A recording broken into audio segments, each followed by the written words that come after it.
এটা সেই optic fibre, কি বলবো, ফোকাস হচ্ছে না কেন, কি চিকন। এখানে সব ওয়াইন্ডিং করা হয়।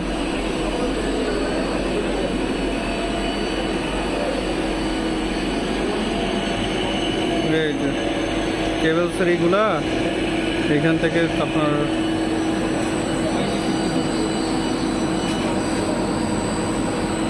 এটা তার মানে সেই এটা এটা হিটিং এলিমেন্ট আছে, এটা প্রচণ্ড গরম, এটা কোটেড হয় তাই না? কোটেড হয়ে কুলিং টানেলের ভিতরে যায়, ওয়াটার কুলিং টানেল নাকি? এটা হলো হট ওয়াটার কুলিং টানেল, তারপর হলো আপনার কোল্ড ওয়াটার। মানে পর্যায়ক্রমে একবারে দিলে সমস্ত ফেটে যাবে।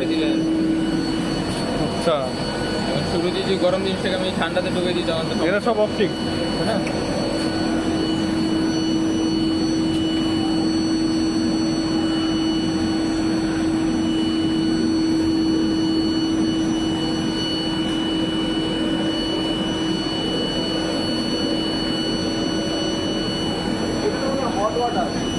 হ্যাঁ, এটা হট ওয়াটার, এটা হট ওয়াটার, এটা তো গরম, এটা গরম, এটা গরম, এটা একটু হালকা, এটা হট ওয়াটার। এটা ওয়ার্ম ওয়াটার। এইটা আবার এইখান থেকে মিনিটে আপনার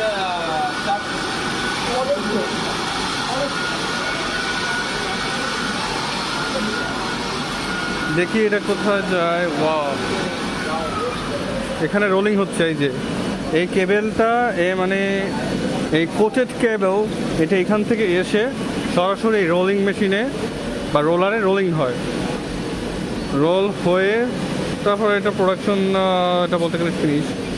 এখানে এমার্জেন্সি স্টপ বাটন, আর কি আছে এখানে, আরেকটা ধাপ দেখা যাচ্ছে।